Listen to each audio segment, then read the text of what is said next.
Okay, so welcome Professor Anton Asoskov to this interview series showcasing HKIAC's leadership.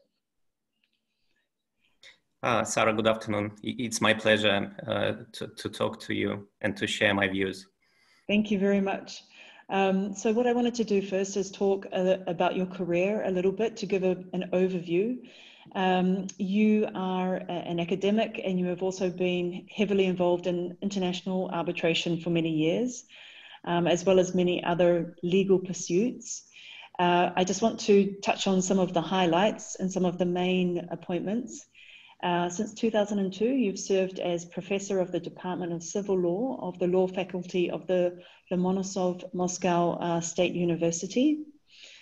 And since 2008, you have been Professor of Law of the Department of Private International Law of the Alexeyev Research Center of Private Law. Earlier in your career, for 9 years, you were the head of the legal department of a leading Russian oil and gas company.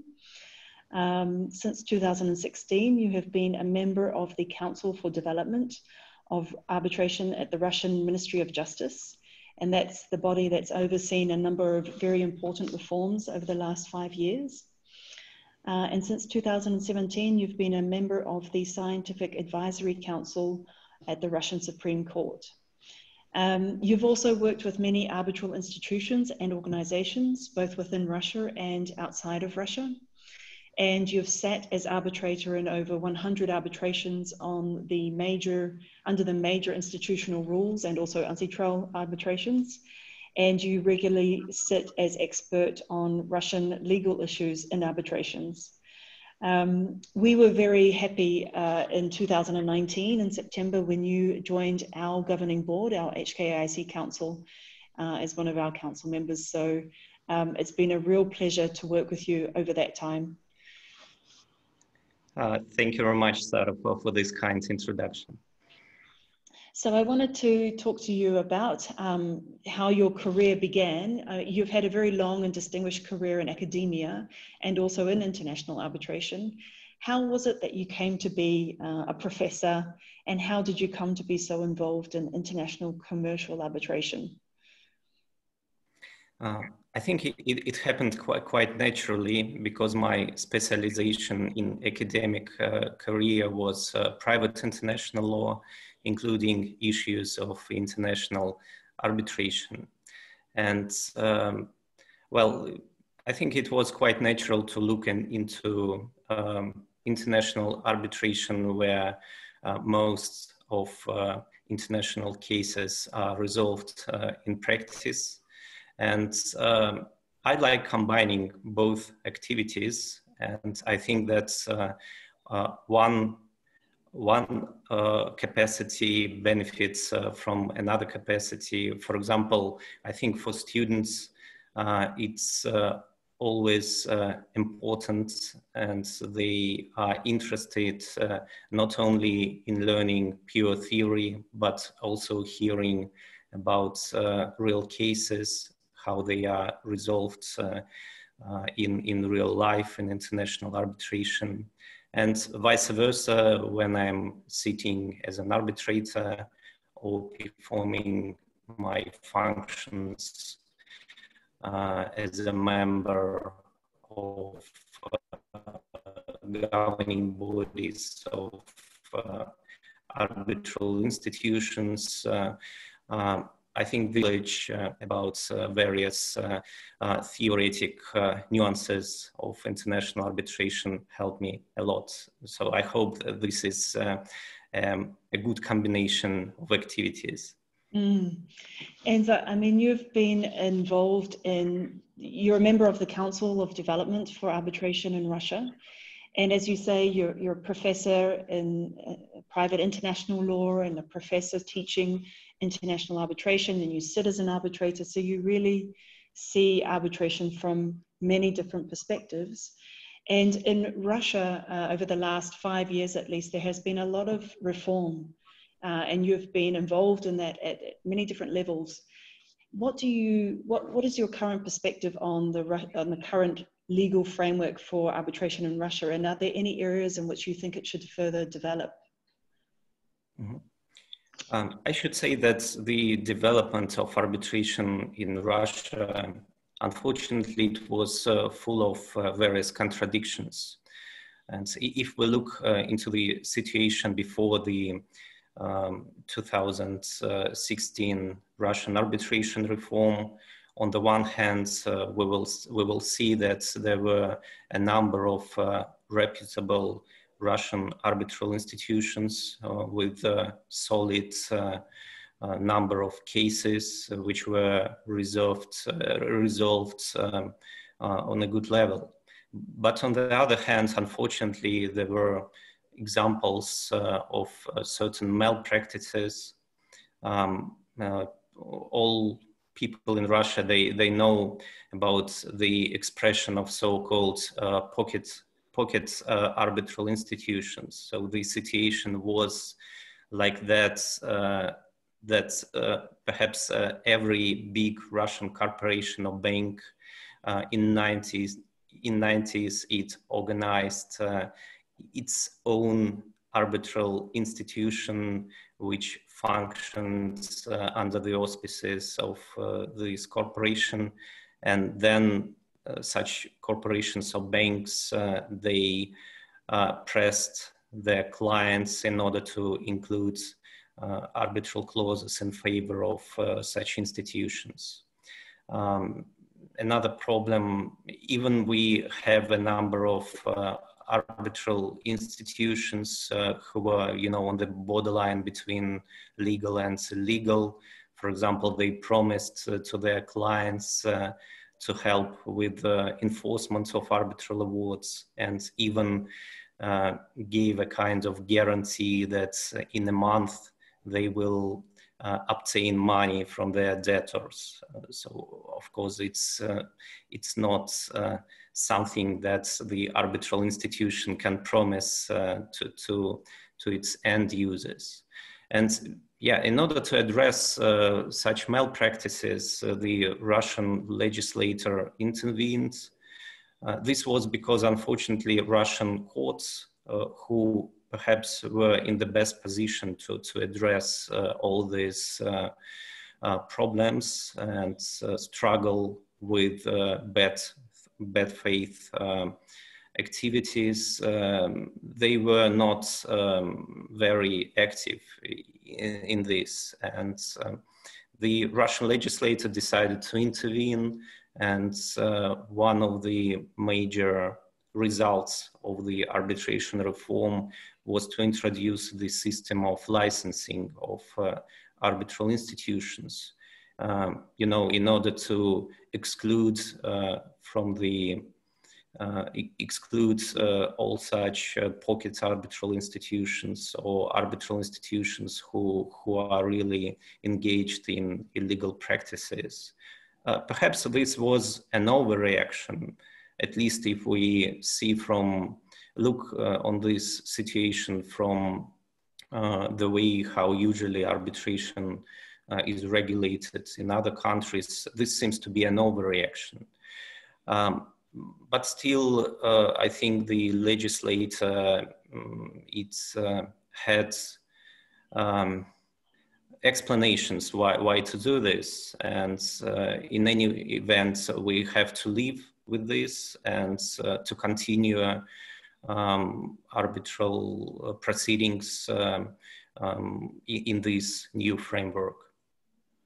Yeah, I want to talk a little bit more about the licensing, because of course HKIC is licensed, but you've been involved in so many in Russian arbitral institutions, as well as some of the major leading foreign arbitral institutions, and it's true that there's an increasing amount of institutional arbitration. And in your view, what is the major contribution of an arbitral institution? Yeah, first of all, of course, we need to speak about real cases, and the major function of any arbitral institution is to administer proceedings, to administer cases. And well, what is interesting, even if we look at ad hoc arbitrations, we will see that even for these types of arbitration, usually there is a need to obtain certain services from arbitral institutions as well. For example, in appointing arbitrators or to help to deal with deposit of arbitration costs or to help with hearing venues and so on. So this means that it's difficult to imagine an efficient arbitral proceeding without the involvement of arbitral institution, both when we are speaking about arbitration which is administered by the institution or about ad hoc arbitration. But I think that there is another very important role of arbitral institutions. This is about creating a kind of standards for arbitration and developing these fields. I think it's not a secret that, for example, arbitral rules of most of internationally recognized arbitral institutions, they are more or less the same. Of course, there are certain peculiarities and differences, but I think major principles and standards, they are mostly the same. And this means that institutions, they have a very important role in developing these principles and standards. And it's very good that I see during recent years that various arbitral institutions in different countries, although strictly speaking they are competitors, nevertheless they collaborate and they have joined important initiatives in creating various guidelines, recommendations, especially in such difficult times like we have today. Yeah, absolutely. And we have the benefit of overseeing hundreds of different disputes. So we can see how our rules work well and where there may need to be some changes. And that's really valuable experience for the users in the end.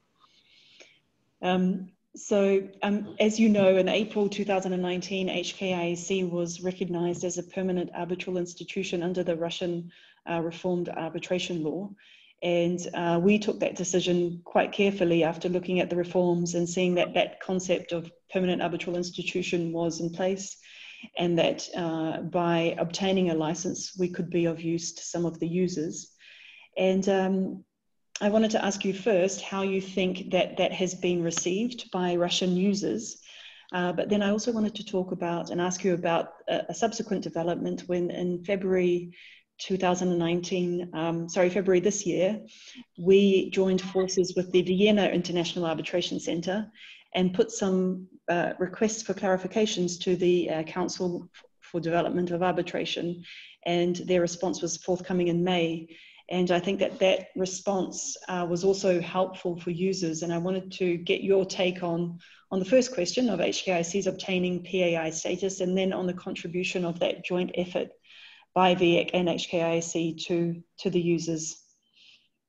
Yeah, these are truly important questions. And answering your first question, the feedback which I hear from Russian end users, including various international and Russian law firms with offices in Russia and in-house counsel from major Russian corporations, it was a very important development for them because I've mentioned the new requirements of licensing of arbitral institutions under Russian law, and it's important that these requirements is also applicable to foreign arbitral institution, non-Russian arbitral institutions if they want to administer certain types of cases, which are, we've developed a special category for these so-called conditionally arbitral disputes. This means that according to Russian mandatory provisions, certain types of disputes are considered arbitrable only if the respective arbitrations are administered by licensed institutions.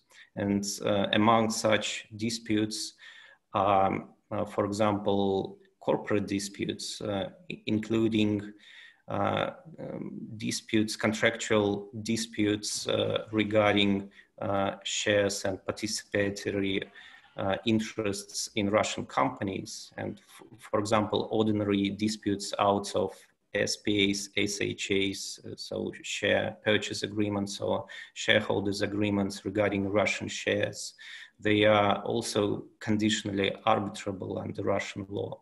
And that was very important for Russian businesses to have an option which is legally safe, so without legal risk of non-enforcement or annulment of arbitral awards, to choose to have an opportunity to choose not only a Russian arbitral institution with a license, but also have an option with a foreign arbitral institution also licensed. And I know that before HKIC obtained the license, and HKIC was the first foreign institution to do this, there were many so-called waterfall dispute resolution clauses. When Russian end users, they wanted to choose a reputable foreign arbitral institution, they didn't know at that time which institution will be ready to file the request for license. And that's why these waterfall clauses, it mentions several leading foreign arbitral institution, and then said that the dispute should be resolved by such institution which will obtain the Russian license first. So this, I think, shows the practical importance of HKIC being a permanent arbitral institution under Russian law. Answering your second question about the joint request, yeah, but by the way, this is a good example of collaboration between two arbitral institutions, namely, the only two foreign arbitral institutions which now have the PI status under Russian law. This is HKIC and Vienna International Arbitration Center. And finally, the working group of the Russian Council, gave its formal answer to these questions. And I think this is again an important development, because many gray areas or inconsistencies in the Russian legislative provisions, they were clarified, and definite answers were given in these documents. And from practical perspective, I think for users, they need clarity and certainty when they choose arbitration. And that's why it's important that now they have clear guidances on the most difficult questions, including these issues of arbitrability of corporate disputes or certain types of procurement disputes. Yes, and we have the joint request, and we have the response of the council on our website for those who are interested. I have one final question. It's not arbitration related, but you know, in these times, it's a bit harder for us to travel to each other's jurisdictions. I spent a lot of time traveling to Moscow in the last, and St. Petersburg and Vladivostok in the last couple of years. And so I was thinking about some of the connections between Hong Kong and Russia. And in Hong Kong, we actually have a very active Bulgakov society, which is dedicated to fans of Mikhail Bulgakov, the famous Russian author. And I wanted to ask you, Anton, I mean, you're a professor, so I'm not sure how much spare time you have to read outside of your own reading and writing for your work, but do you have a favorite Russian author? And if so, who and why? Mm-hmm. Yeah, it's very interesting to hear that Bulgakov is well known to Hong Kong audience. Yeah, actually, he is really one of the famous Russian writers, and I can remember that in Soviet times, his books, including the most famous book, Master and Margarita, it was published in only a few copies. But my parents had one copy. It was, retyped using the old-fashioned typing machine. So the copy was of a low quality. But still, I can remember that I've read this book 2 or 3 times when I was a teenager, and I was very impressed by it. Yeah, today you're correct. Unfortunately, I don't have a lot of time to read books which are not about jurisprudence. But still, when for example, I'm on vacation, I like reading science fiction books. For me, it's very interesting to see how the society and people would change if we change the surrounding circumstances. For example, what if people become immortal, or what if people can read other minds? So what kind of new legislation will be in place, and how the people will interact?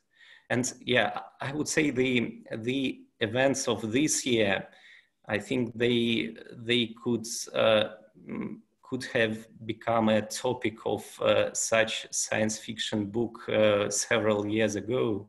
Yeah. And well, I hope that at the end it will have a happy ending, and we will again have an opportunity to travel without restrictions, and to meet in person in Hong Kong or in Moscow. Yeah, me too. Yeah.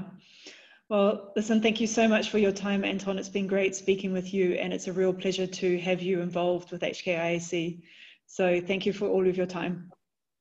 Thank you, Sarah. It's always my pleasure. Thank you very much. Thank you.